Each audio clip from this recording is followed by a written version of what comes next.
مجھے مکھن مت لگائیں، اگر لانا ہی ہے تو گڑیا آپی کے لیے چاکلیٹ کے ساتھ ان کا بگ برو لے آئیے گا، وہ زخمی لہجے میں کہہ کر پچھلے لان کی طرف چلی گئی۔ شاویز کی آنکھوں میں سرخی ابھرنے لگی۔ کچھ دیر بعد وہ بے بسی سے کھڑا رہا، پھر باہر کی جانب بڑھ گیا۔ وہ پچھلے لان میں جھولے پر بیٹھی اپنے غصے کو قابو کرنے کی کوشش کر رہی تھی۔ کچھ دیر گزری جب بالاج لان میں آتا دکھائی دیا۔ وہ اپنے خیالوں میں کھوئی تھی۔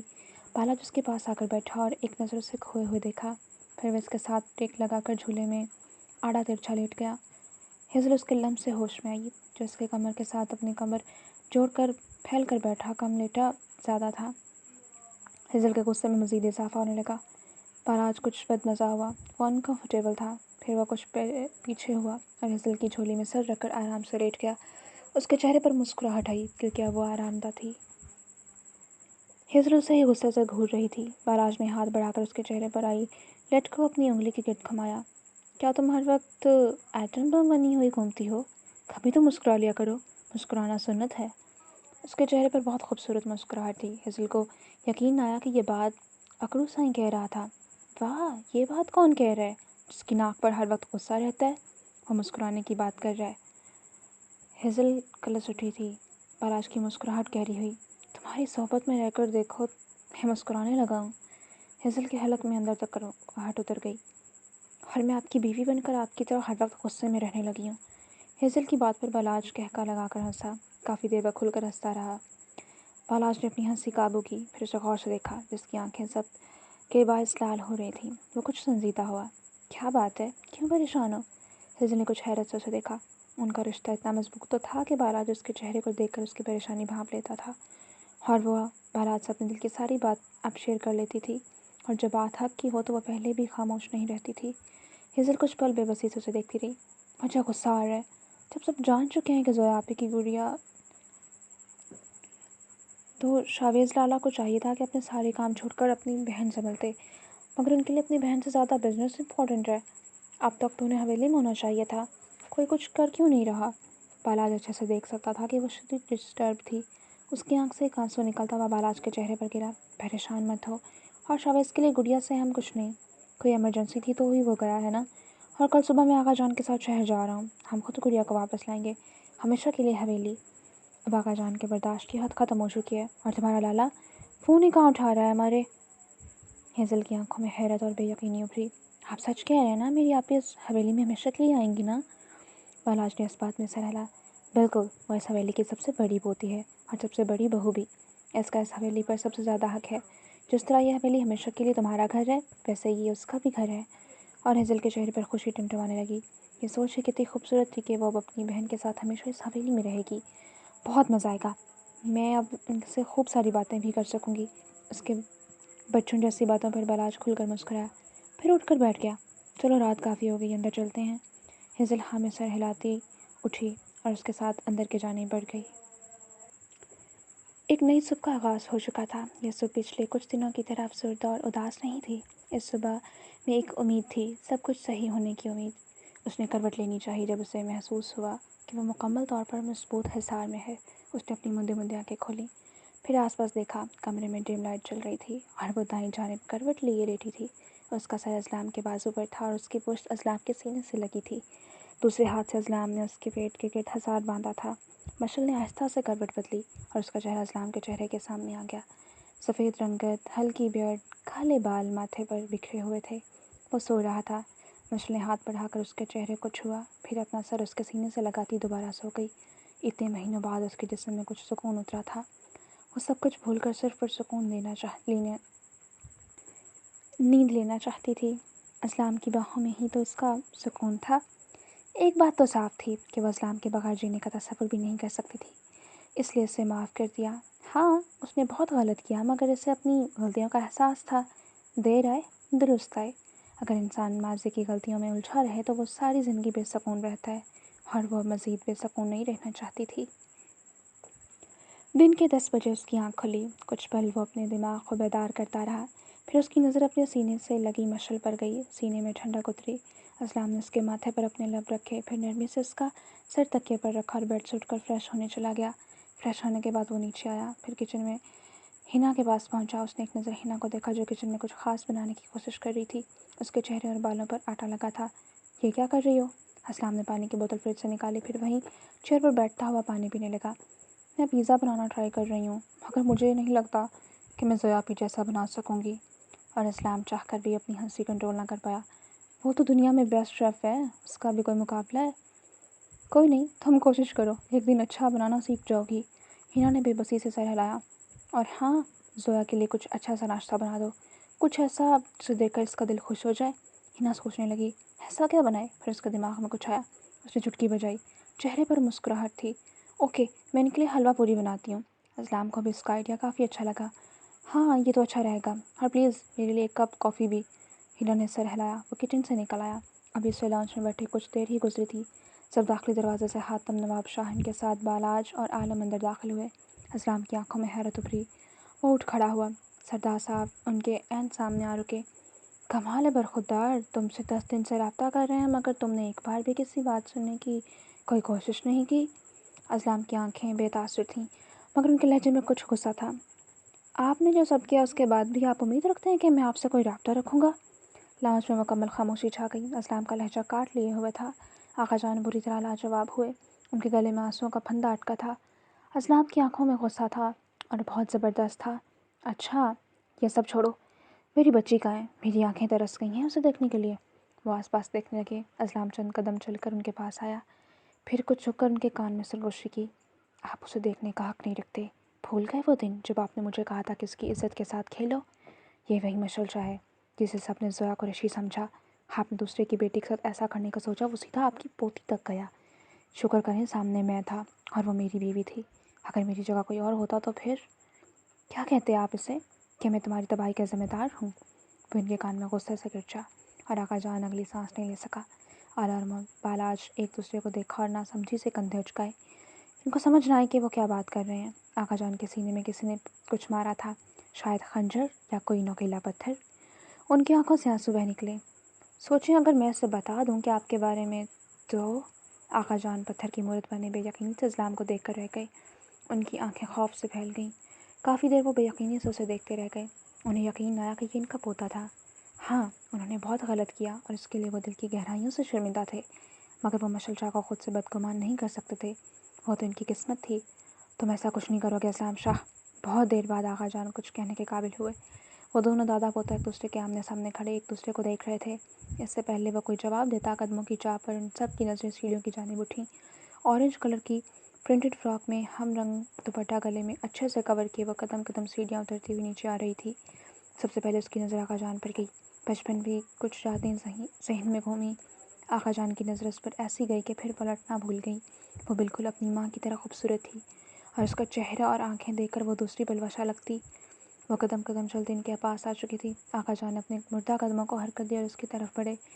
یہ وہ پوتی تھی جس کی پیدائش پر آقا جان نے 200 گاؤں میں مٹھائی بانٹی تھی۔ یہ وہ پوتی تھی جو انہیں دادا جان کہتی تھی۔ یہ وہ پوتی تھی جس کے اس دنیا میں آنے سے آقا جان کی ہر خواہش پوری ہو گئی۔ اس کے بالکل سامنے آ کر رکے، پھر ان کے ہونٹ پھڑ پھڑائے۔ مشل، میری گڑیا۔ اس نے اذیت سے آنکھیں میچی اور آنسو ٹوٹ کر گالوں کو بھگونے لگے۔ آقا جان نے آگے بڑھ کر اسے اپنے ساتھ لگا لیا۔ وہ ان کے ساتھ لگی بچوں کی طرح رونے لگی۔ اسلام کے دل میں اس کے آنسو خنجر بن کر پیوست ہو رہے تھے۔ اس نے زور سے اپنی مٹھیاں بھینچ لیں۔ کچھ دیر بعد وہ ان سے الگ ہوئی۔ دادا جان، اس نے بہت مشکل سے 2 الفاظ کہے۔ آقا جان کو سالوں بعد اپنے سینے میں سکون اترتا محسوس ہوا۔ آقا جان نے اس کے سر پر ہاتھ رکھا۔